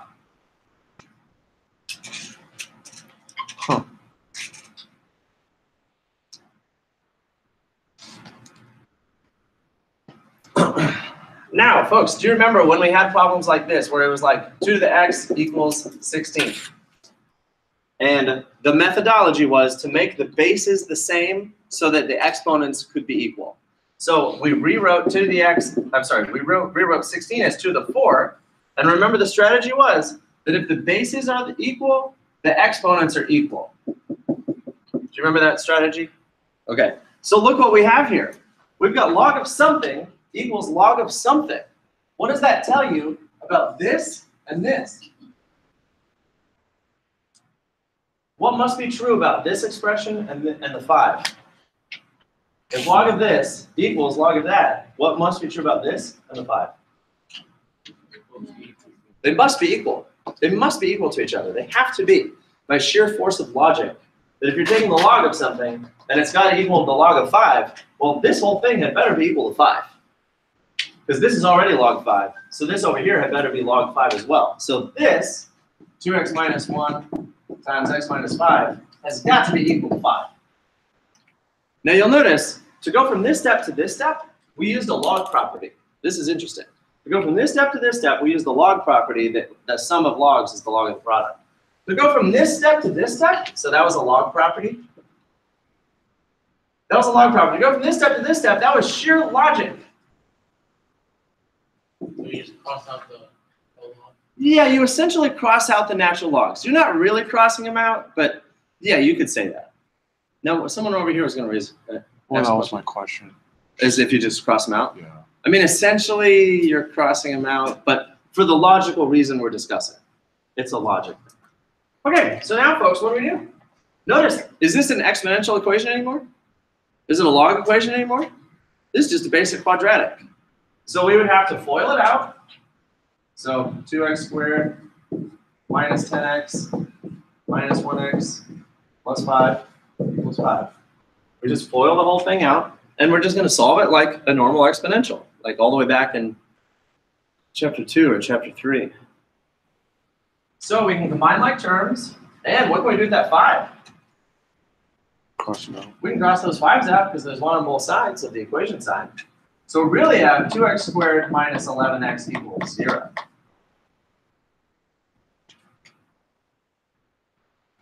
Now what? That doesn't look like a traditional quadratic where you have like ax squared plus bx plus c, where you could factor it. So how do we solve that? Yeah, absolutely. You can take an x out. And how does that help us? If I take an x out, so 2x minus 11 equals 0, put a parenthesis on the x, what does that do for us? Because this was an addition problem, something plus or minus something, whereas now this is a multiplication problem. This thing times this thing equals 0. This is a rule. What is it, David? Yeah, you can set both of these equal to 0 now. That's called the zero product rule. Anytime something times something equals 0, what does that tell you about one of them? If something times something equals 0, Robert, if something times something equals 0, what does one of them have to be? 0. One or both, actually. So that's what you do. You take each of them and you set it equal to 0. So either x equals 0, which is one solution, or 2x minus 11 equals 0, which means 2x equals 11, which means x equals 11 halves, or 5.5.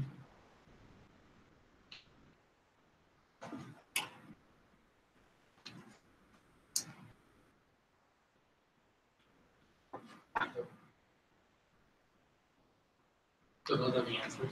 0 and 5.5. Maybe. How do we ever know if something is the answer or not? You have to check by plugging it in. So we hope that that's the answer. Let's find out. Let's try one and then the other. Let's try 0 first. So that's natural log of 2 times 0 minus 1 plus natural log of 0 minus 5 equals natural log of 5. So 2 times 0 is 0 minus 1, that's natural log of negative 1. And then 0 minus 5 is natural log of negative 5.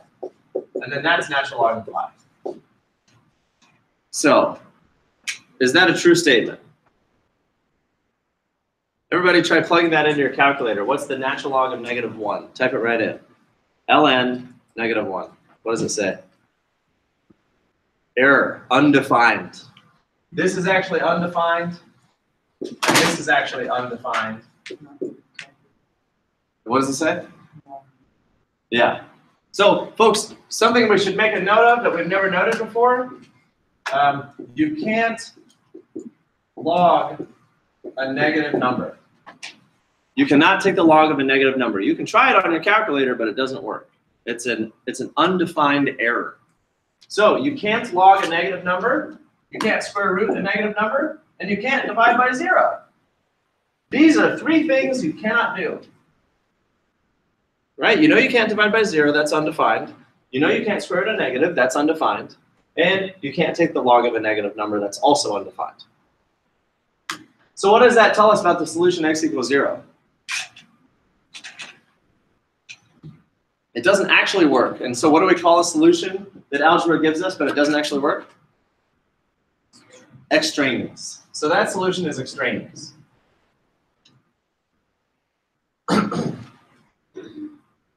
Now, why did that solution pop up? It popped up because the algebra gave it to us, but notice, what if I had used my log property right here? What's a log plus a log? What can you do? A log plus a log is really the log of the product.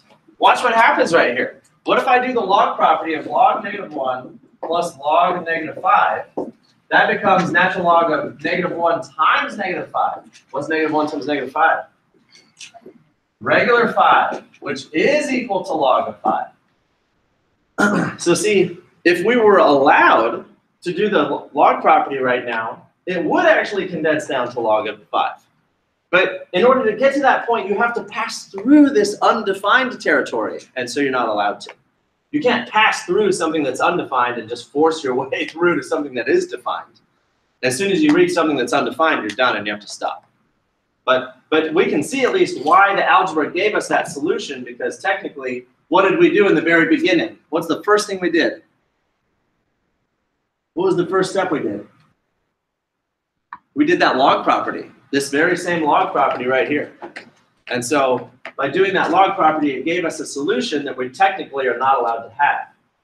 Okay, let's try the other solution, 5.5. Does that one work? Let's try it out. I'm all out of space. So now we're going to try plugging in 5.5. So natural log of 2 times 5.5 minus 1 plus natural log of 5.5 minus 5 should equal natural log of 5. So does this solution work? 2 times 5.5 is 11. 11 minus 1 is 10. So I have log of 10. And then 5.5 minus 5 is a half. So that's natural log of half. Is that a true statement? Is the log of 10 plus the log of a half equal to log of 5? What can we do since we're adding 2 logs? When the sum of a log is the log of the product. So I can combine these into log of 10 times a half. And is that equal to log of 5? Yeah. So this one is actually true. So what is our only answer? 5.5. The actual only answer there is 5.5. Oh, that's hilarious. I just now looked up there and saw that I had originally written the word skip. Well, I'm glad we didn't, because that's a good problem. And of course, what's my definition of a good problem? You probably know by now that for me, the definition of good is long. Yeah, exactly. That's a good, lengthy, multi-step problem. Okay, well, I should listen to myself if I say skip. Oh, well, actually, no. Okay, folks, that's it. So those are the type of log equations I'd like to put on the test. Everything that we just did. So that one in particular, and something like this in particular. I'd like to put something like that on the test. So we just have a couple more problems to do, and they're about word problems. And I do have us skipping some of them. So yeah, we just have a few problems left. Let's go ahead and move on along to here. Okay.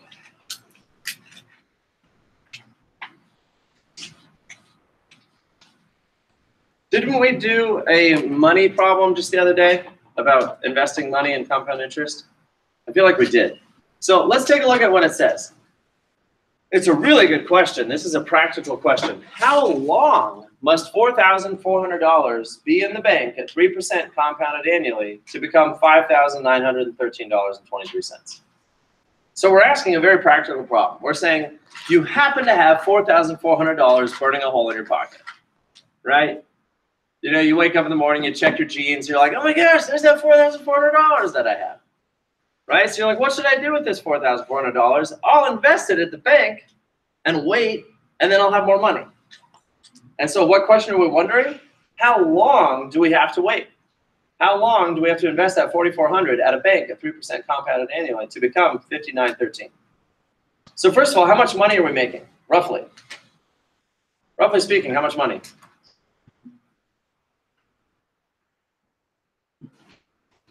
Yeah, $1,500. We're roughly asking, how long do I have to wait to make $1,500? So how long would you wait for the bank to give you $1,500 free dollars? Would you wait a year? If all you had to do was just hand over that $4,400 and wait a year, and then they'd give you $1,500, would you do it? I mean, gosh, I hope so. But what's going to stop you from putting that $4,400 in the bank and waiting a year? You want to spend it now. Right? You want to keep the $4,400 and spend it. But obviously, you should put it in the bank so you can earn interest. So how long do we have to wait, folks? We're going to use the traditional formula, A equals P. Go ahead and write it down, 1 plus R over N to the NT. And let's write down everything we know. So we'll make a list. A, P, R, N, T.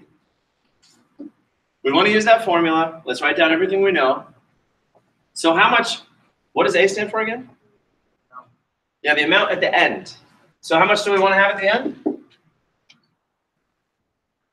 5,913.23. That's how much money we want to have at the end. What's the P stand for? The principal, which is at the beginning. So how much money do we have in the beginning? 4,400. What does R stand for? Yeah, that's our interest rate as a decimal. Did they tell us the interest rate? 3%, so that's really 0.03. What does N represent? Yeah, the number of compoundings. And in this case, how many compoundings are they doing per year? Just one, because it's compounded annually. So that's one compounding per year. So N equals 1. And then what's T? Yeah, time, and we don't know what it is. That's what we're trying to solve for. We want to solve for T. That's the point of this problem. They've told us everything except for T. And so rereading the problem, it says, how long must the money be in the bank? And so we're solving for T. Now notice, where's T in the formula? It's the exponent. And so we need logarithms. Because if you remember, do you remember what I said logarithm, the definition of logarithm in one word is? A logarithm is really a exponent. Logarithm was the old school name for exponent. So in the 1500s with John Napier, logarithm meant exponent. So, and indeed in this problem we're solving for the exponent, so that means you need logarithms to solve the problem. So let's plug everything in. If you plug everything in, we have 5913.23 equals 4400 times 1 plus 0.03 over 1 to the power of 1 times t.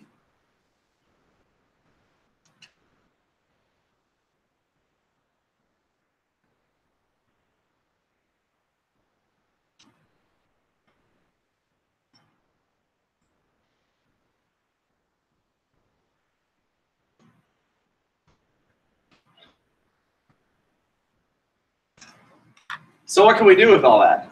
Can we simplify anything? The 5913.23 is 4400. What's inside the parentheses now? 1.03. And 1 times t is just t. So it's a little simplified, and we want to start solving for t. So here's the strategy. Your strategy is always to isolate the exponential part. Isolate the exponential.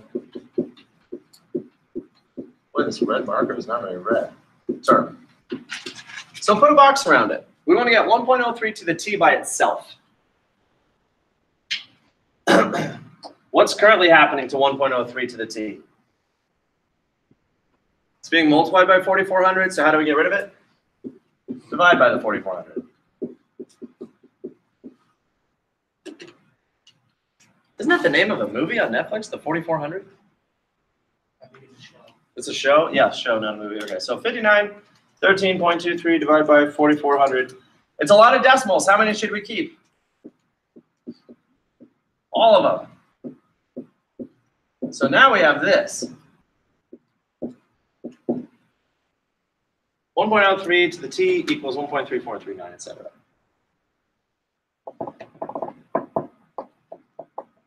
Now, maybe this is just me, but I am always more comfortable with my exponential expression on the left. I prefer it that way. So I'm going to go ahead and rewrite this as 1.03 to the t equals 1.343915909. I just like it better when my exponential form is on the left because that helps me visually remember how to switch this from exponential form into log form. So remember, that's your strategy. When you're given exponential form, switch it into log form. So now we have log base 1.03 of 1.3439. I'm just going to 1.5, equals t. So notice that right here, right now, we just solved for t. We got t by itself. We did, in fact, solve for t. The answer is log base 1.03 of 1.3439. So we did it. We solved for t. But now we need to actually know what that equals. So how do we actually solve log base 1.03 of 1.34? Because your calculator doesn't have a log base 1.03 button. You have to do the change of base. So now t is equal to, remember the big number goes on top, the little number goes on bottom. It's log base 10 of 1.3439,15909 all over log of 1.03. And you type that in your calculator, and you have your solution. So let's all type that in. That'll be log 1.34391509 divided by log 1.03. Ooh.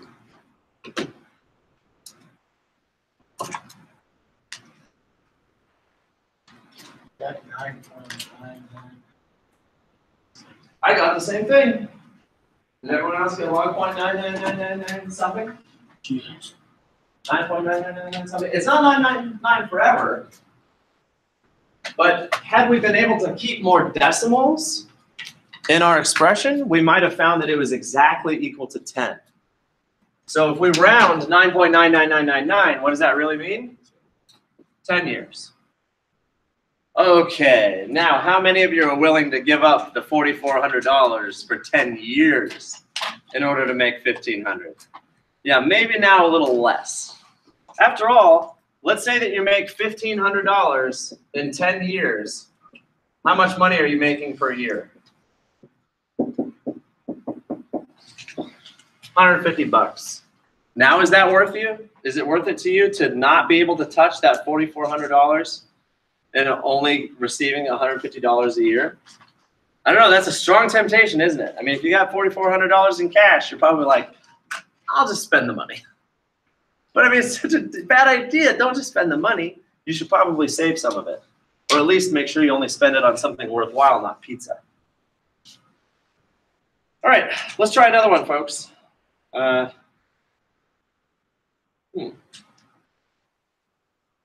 yeah. Okay, we can go ahead and skip some more. Skip the next one. What's the rate on the investment that doubles? What is that for you, 112? Okay, you can skip the next two. It's just in the interest of time. I provided way too many practice problems on the practice. So I'm just focusing in on the ones that I think we should do.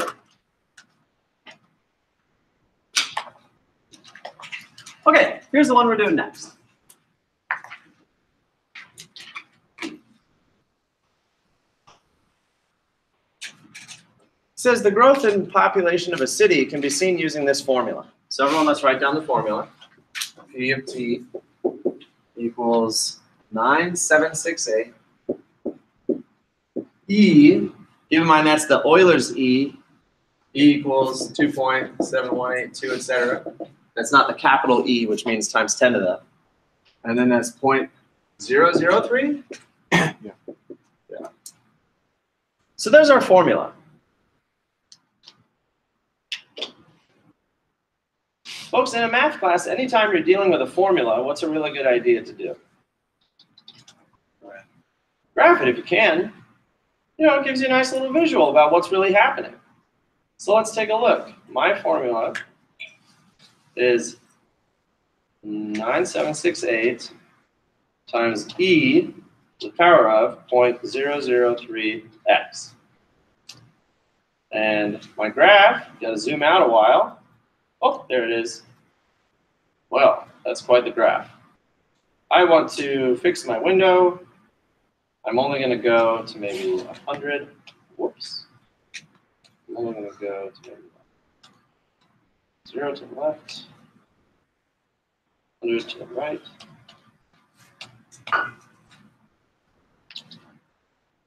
Well, that's better.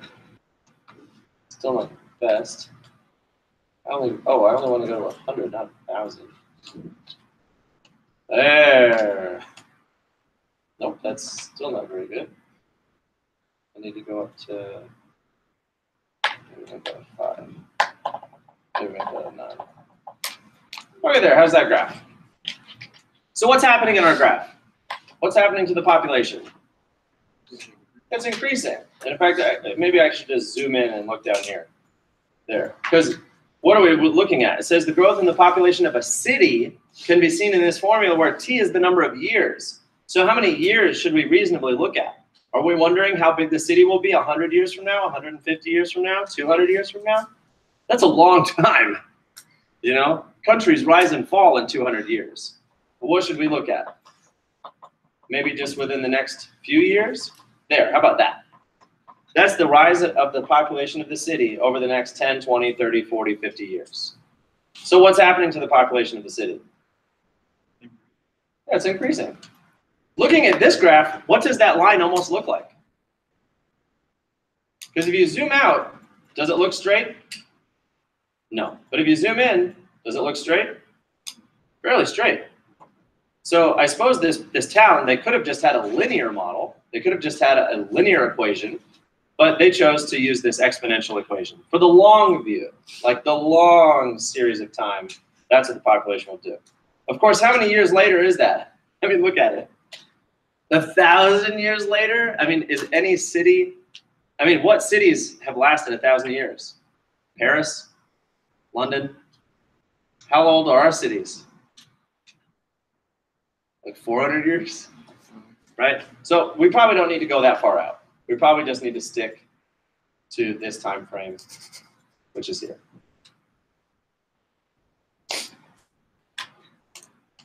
You know, folks, I guess more than anything, what I'd really like is that you all go home and play with Desmos. That's what I want. I show you Desmos because it's fun to play with it and look at it and think about what the graphs mean. And that's what I would encourage you to do. Okay, so it says, according to this formula, in how many years will the population reach 14,652? So I could just look at the graph. I could come out here and trace along until I get to 14,000 and what? 652. Okay, well, here we go, folks. Here's 14,653. Close enough. How many years? 135.2 years. And now that's just a rough estimate, okay, because I'm not right on the year that we want, but everyone go ahead and write down 135 something. So from the graph, we can tell the answer is 135 something, which again is astronomical. 135 years from now, we'll all be dead, right?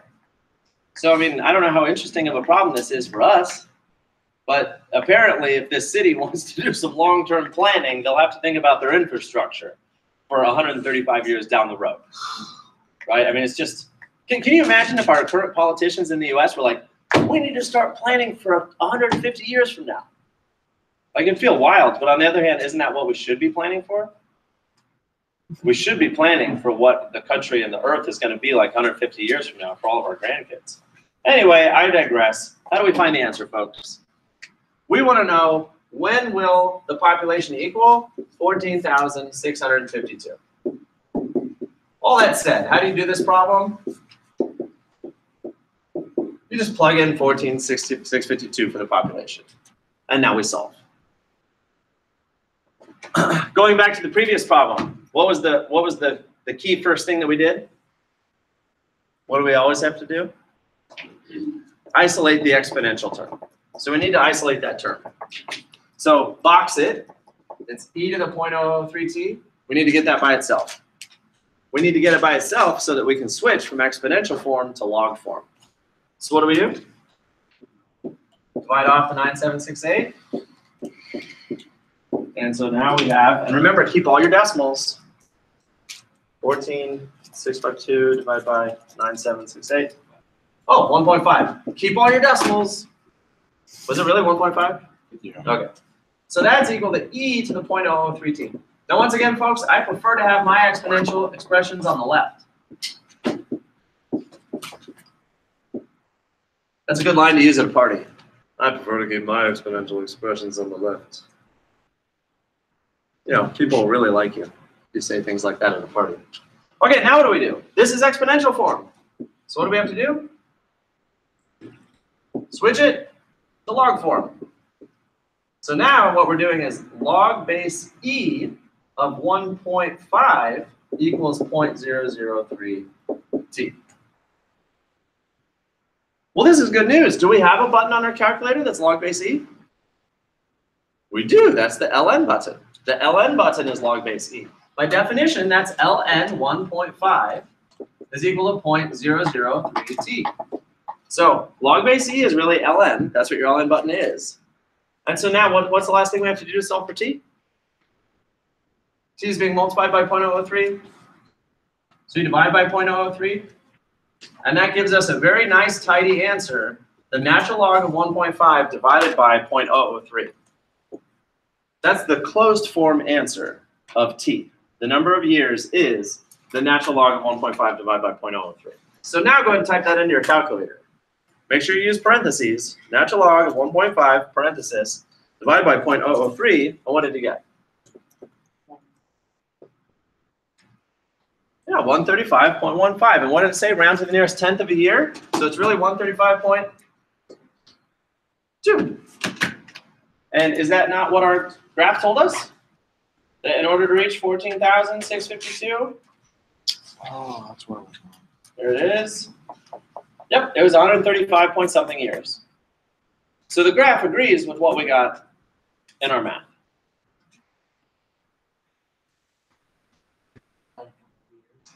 $135.2 years from now.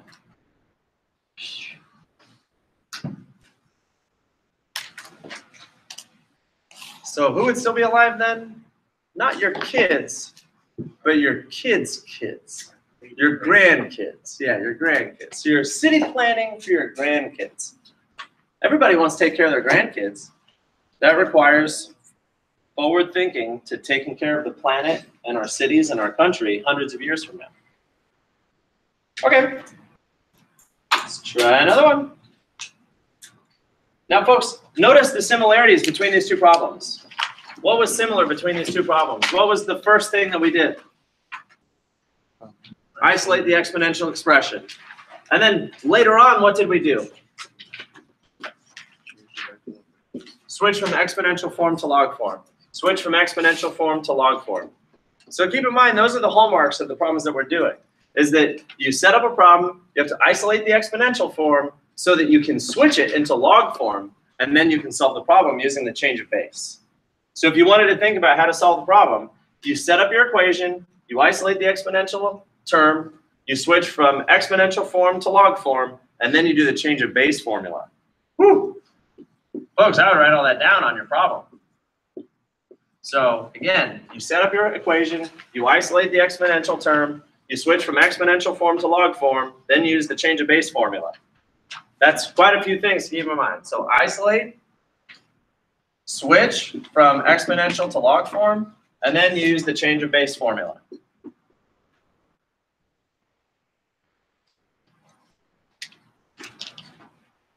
All right.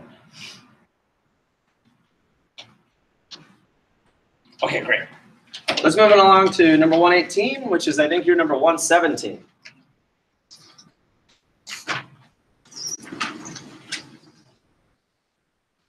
Another section.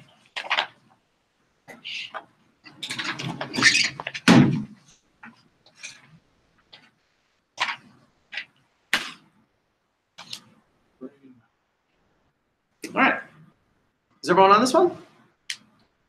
Is it number 117? Okay.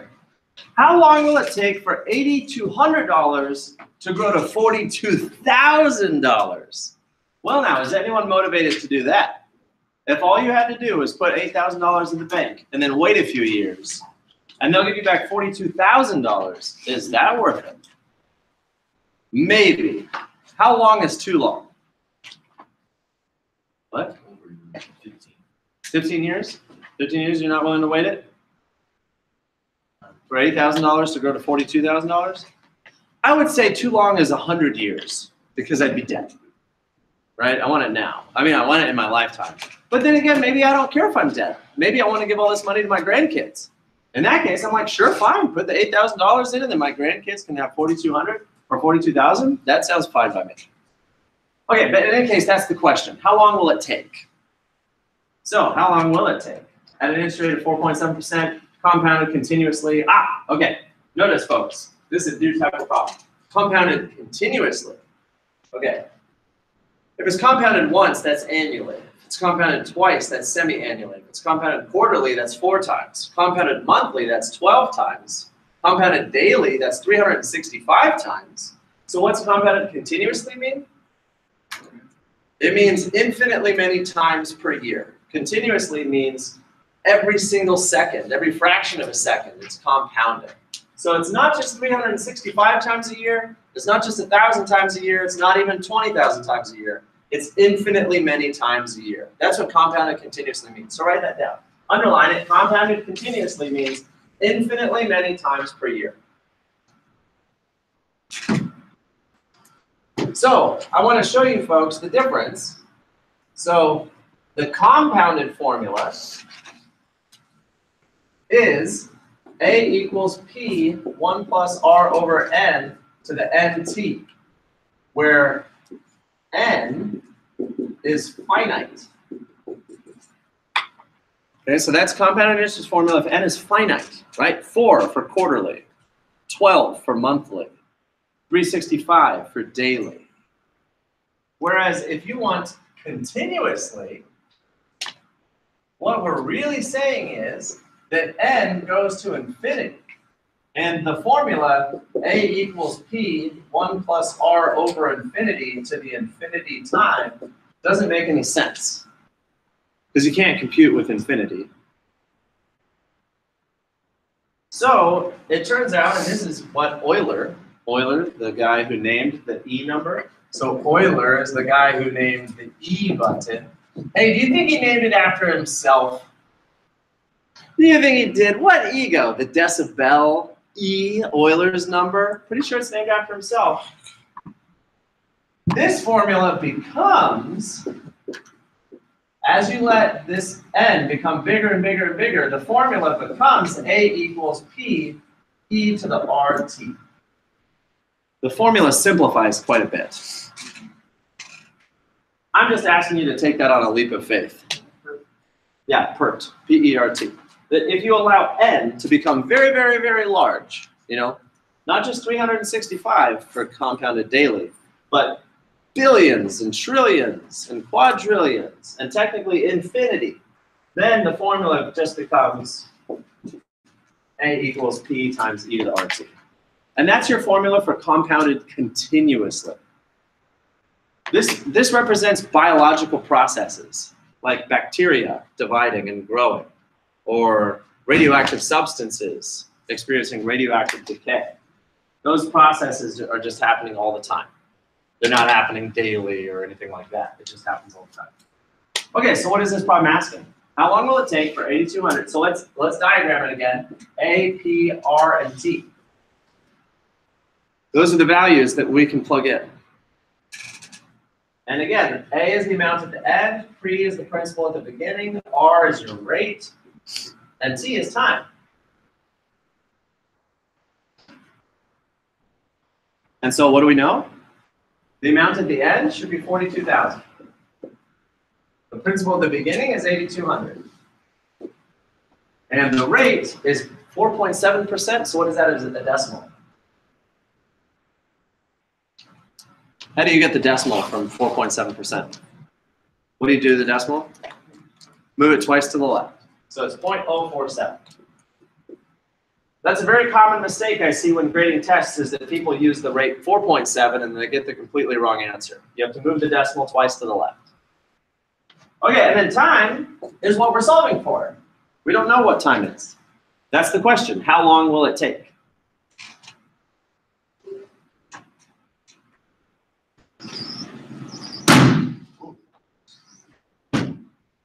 All right, so let's do it. We're going to use the formula A equals P e to the RT, which is technically that formula. It still is technically the compounded interest formula. It's just when the growth is continuous, meaning that it's happening all the time, second by second by second. So the amount is 42,000. The initial amount is 8,200, and then it's e to the 0.047t.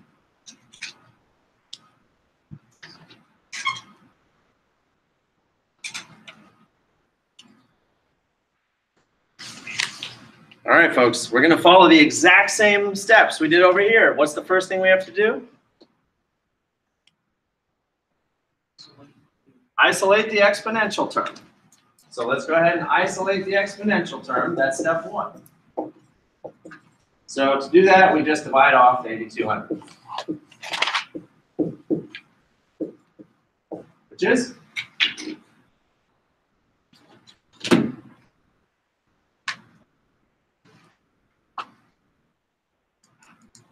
Yeah, 5.12 something.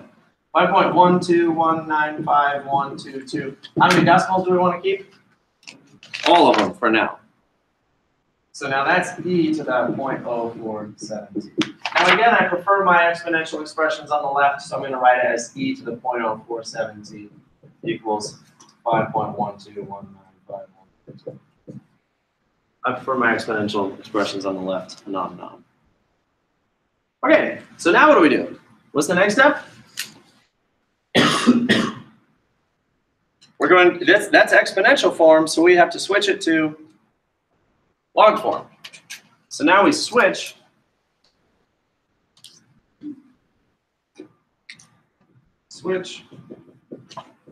exponential to log form.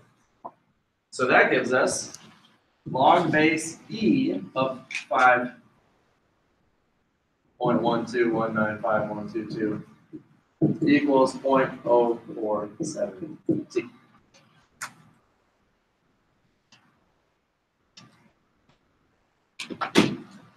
Now, we luck out in this problem. Previously, you'd have to end the problem by doing the change of base formula if that base is not something your calculator knows. But does our calculator know base E? It does. That's just ln, the ln button. So it's really ln 5.12195.122, and that's equal to 0.047 t. And so we want to solve for t, so we divide off 0.047.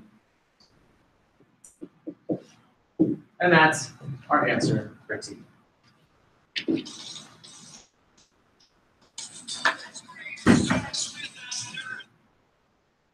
Look at that, REM song. That's great. It starts with an earthquake. Do you think REM knew all about, the Richter scale and powers of 10 and logarithmic scales? Do you think that's what that song by REM is all about? Logarithmic scales? I bet so. So what is it? Log ln of 5.12195.122 divide by 0.047. Woo! And what was it? 34.756 years. Uriel said he'd be willing to wait 15 years? I wait 35. You what? I wait. You would wait the 35 years? I mean, what are we essentially talking about? If you got to wait 35 years, you're essentially saying you're going to wait until you're retired. Really, that's what you're saying. If you're going to invest $8,000 and make it $42,000, you're really talking about retirement. You'll still be alive to enjoy that. And I'm sure you'll share some of it with your grandkids, but maybe you'll use most of it on yourself to take a cruise around the world or whatever it is you'd like to do in your old age. I mean your retirement. Okay, round it to the nearest tenth. So what is it really, 34.8? All right. Folks, we do have time to do one more. So let's see here. Yeah, these are the last two problems that I had for us. So I think what I'm going to do is set them both up for you. Because we've now done the strategy a few times. I think you can do the strategy. Let's just set them up. So you know how to set them up. Put them up.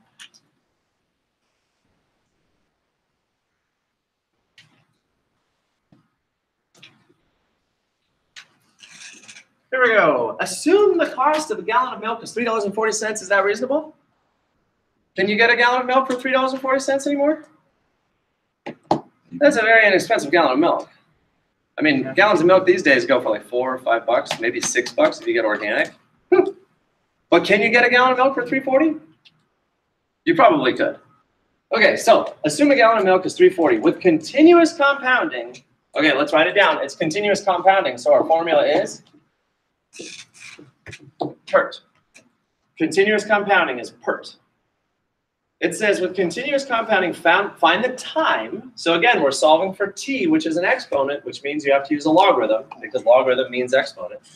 Find the time it would take the cost to be 4 times as much. So how much is the milk now? $3.40. How much do we want it to be? 4 times. 4 times as much, which is what? $13.60? Did we do that correctly? 340 times 4? Yeah, 13. So that's what we're saying. We're saying if it starts now, it's $3.40. How long until it's $13.60? Now, can you even imagine buying a gallon of milk for $13? With inflation, that'll probably happen in your lifetime. And you know what's going to happen? 20, 40 years from now, you're going to be in a grocery store buying a gallon of milk for $13.60, and you're going to say, we talked about this in math class. He said the day would come that I'm spending $13 for a gallon of milk, and now here it is. Okay, so e to the RT, what's the interest rate? 6%. So that's the whole problem, folks. Notice how much of mathematics is taking a word problem and putting it into a formula. Right, that's what we did right there. Assume the cost of a gallon of milk is $3.40 with continuous compounding, which is this formula. Find the time that it would take to be 4 times as much at an interest rate of 6%. So all of the information is there, and that's the problem for you to solve. Okay, so I'm just going to leave that for you. You're going to do the same strategy, isolate the exponential expression, convert from exponential form to log form, and solve. Let's look at the last one. How long will it take a sample of radioactive substance to decay to half its original amount if it decays according to this function? So everyone write this down. Write it down. This question is fair play for the test. Negative 0.223T. So there's our formula. It's saying, how long will it take to decay to half of its original amount? So how much was the original amount? 250. That's the original amount. It might help to write down the formula. A equals P e to the RT. So remember, P is the original principal, and A is the amount at the end. So what's half of 250? 125. So this is the equation they're asking. 125 equals 250 e to the negative 0.223t. And so now that's the equation that you're going to solve. Both of these equations, this is your homework. We can review these at the start of class on Wednesday, before the test if you like. But remember, you're going to isolate the exponential expression, convert from exponential form to log form, and then solve. I'm going to pass back the quizzes. Roy, no Roy. Robert. Gloria. Anthony. Michael. Muriel. Joaquin. Daniela. Jose. David. Diego. Eric. Jake. Garrett. No Allison today. So many people were absent today, folks. It's Friday. Myra. Gabby. Brett. Diane. Did everyone get a quiz? Oh, wait. If you didn't get a quiz, come see me. Maybe. I don't know. Did I email this? I didn't. I know. Did you feel that? Yeah. Oh, for not being in that class. So I feel bad. I did it. At the same time, yeah. So this is the right.